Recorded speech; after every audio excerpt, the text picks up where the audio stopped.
Hi, my name is Akiva Goldman. I'm the Director of Marital Goldman & Associates. Our firm has a primary focus on family law issues, so please subscribe to our channel. What's the impact of spousal abuse on your divorce settlement when there are no kids?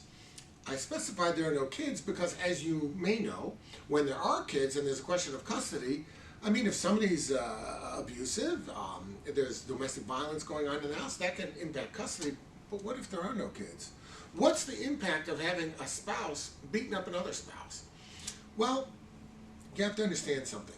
The divorce itself is going to go through irrespective of whose fault it is, because Michigan's a no-fault divorce state. So it's not going to impact the divorce itself. But if there's a significant fault factor, it might impact how the court, in conjunction with that divorce, chooses to divide up stuff, like property, or if there's an alimony provision, that kind of thing. So it could have an impact like that. I do want to tell you, though, you got to realize that if there's allegations of abuse, you got to handle them in the divorce.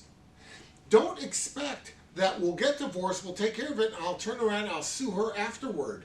Because generally speaking, the court is going to regard all claims one against the other to be merged in the divorce settlement. That's why, by the way, when they had this recent thing with Johnny Depp and Amber Heard, those cases were not about the abuse. They were about defamation concerning the abuse. Why? Because the abuse itself would have been handled within the divorce settlement. They agreed to settle it, and I think, as I recall, Amber Heard got $7 million or something like that. All of her claims for the actual abuse would have been resolved within that.